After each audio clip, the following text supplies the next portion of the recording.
ഒരു മഹാപ്രളയത്തിന് ശേഷം നൂഹ് നബി അലൈഹിസ്സലാമിൻ്റെ പിൻഗാമികൾ ഭൂമിയിൽ വർദ്ധിച്ചു.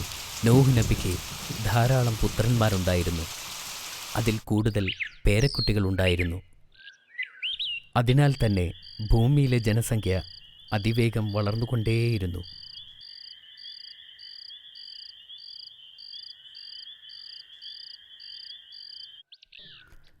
അവരിൽ പലരും പുരാതന യമനിൽ സ്ഥിരതാമസമാക്കി. ഇവിടെ ജീവിച്ചിരുന്നവരിൽ നൂഹ് നബിയുടെ ചെറുമകന്മാരിൽ ഒരാളായ ഇമ്രാൻ്റെ പിൻഗാമികളാണ് ആദ് സമുദായം.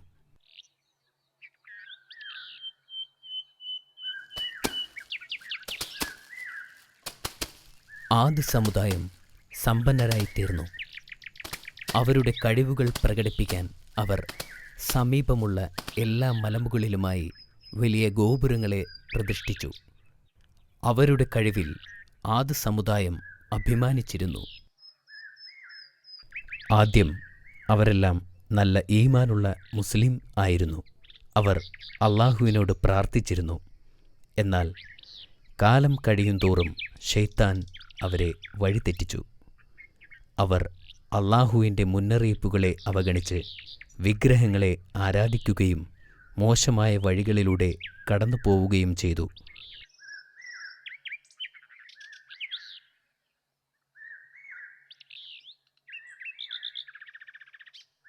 അള്ളാഹു ഒരു പ്രവാചകനെ ഭൂമിയിലേക്ക് അയക്കാൻ തീരുമാനിച്ചപ്പോഴായിരുന്നു ഇത് സംഭവിച്ചത്.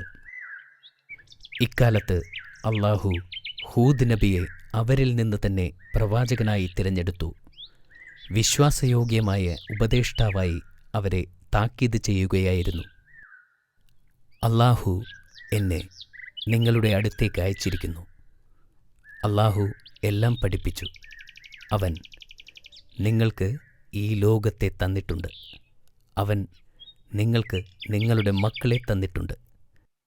അവൻ നിങ്ങൾക്ക് മൃഗങ്ങളെ നൽകി എന്ന് ഹൂദ് നബി സ്വല്ലല്ലാഹു അലൈഹി വസല്ലം തൻ്റെ ജനതയോട് പറഞ്ഞു.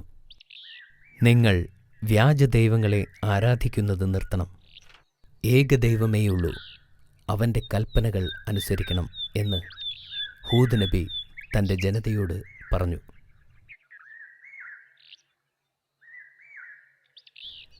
എന്നാൽ ആദ് സമുദായം ചോദിച്ചു, നീ ഞങ്ങളെ ഉപദേശിക്കുന്നതെന്തിനാണ്? അവർ പ്രവാചകനെ ധിക്കരിച്ചു.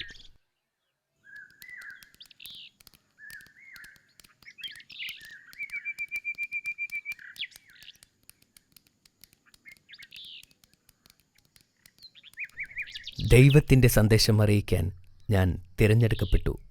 അവൻ ശാന്തമായി അവരോട് പറഞ്ഞു, ഞാൻ പറയുന്നതൊന്നും കേൾക്കുകയില്ലെങ്കിൽ ദൈവം നിങ്ങളെ ശിക്ഷിക്കും എന്ന് ഞാൻ ഭയപ്പെടുന്നു.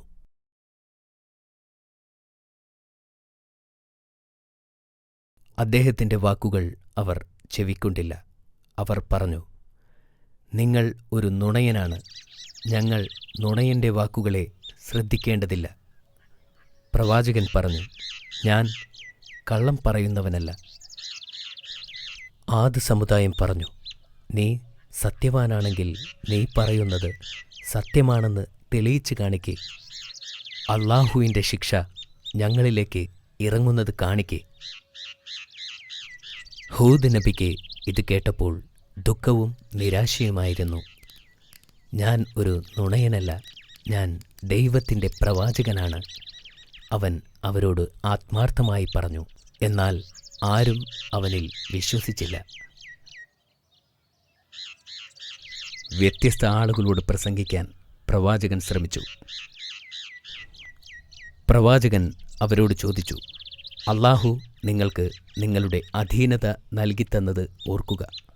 അവനാണ് എൻ്റെ രക്ഷിതാവും നിങ്ങളുടെ രക്ഷിതാവും.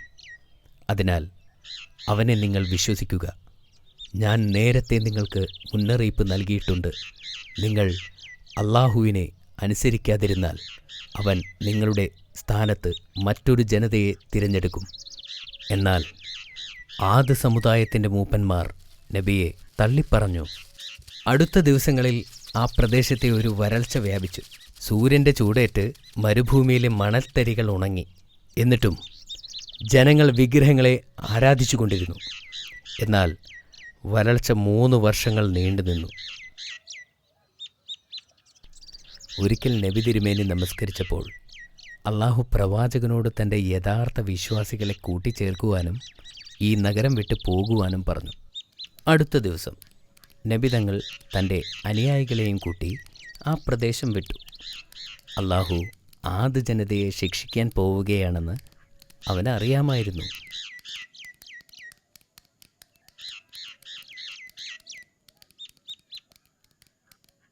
അധികം താമസിയാതെ ആദ് ജനത്തിൻ്റെ മേൽ ആകാശത്ത് ഒരു കറുത്ത മേഘം പ്രത്യക്ഷപ്പെട്ടു. ആ മേഘമയച്ചത് അള്ളാഹുവാണെന്ന് അവിശ്വാസികൾ അറിഞ്ഞില്ല. വരണ്ട ചൂടുള്ളതും കനത്തതുമായ കാലാവസ്ഥ പെട്ടെന്ന് മാറി. പകലും രാത്രിയും കാറ്റ് വർദ്ധിച്ചു. വലിയ മരങ്ങളും കൂടാരങ്ങളും നശിച്ചു. കാറ്റുകൊണ്ട് തണുത്തുറഞ്ഞ കാലാവസ്ഥ. പുരുഷന്മാരും സ്ത്രീകളും എല്ലാവരും പേടിച്ചു.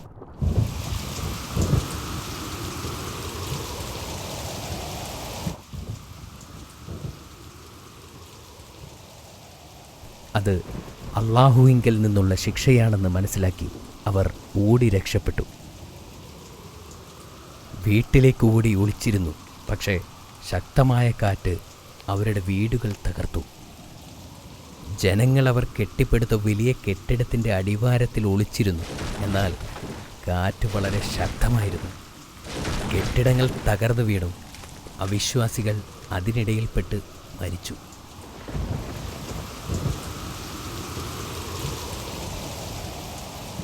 എട്ട് പകലും 7 രാത്രിയും കൊടുങ്കാറ്റ് വീശി. ആ പ്രദേശം മുഴുവൻ നശിക്കുന്നതുവരെ കൊടുങ്കാറ്റ് നിന്നില്ല. ആദ് ജനതയിലെ സകല ദുഷ്ടരും നശിക്കപ്പെട്ടു. അള്ളാഹുവിൻ്റെ മുന്നറിയിപ്പുകൾ ശ്രദ്ധിച്ചതിനാൽ പ്രവാചകനും അവൻ്റെ ജനതയും സുരക്ഷിതരായിരുന്നു. അവർ ഹദ്രമത്തിലേക്ക് പലായനം ചെയ്ത് സമാധാനത്തോടെ ജീവിക്കുകയും തങ്ങളുടെ യഥാർത്ഥ ദൈവമായ അള്ളാഹുവിനെ ആരാധിക്കുകയും ചെയ്തു.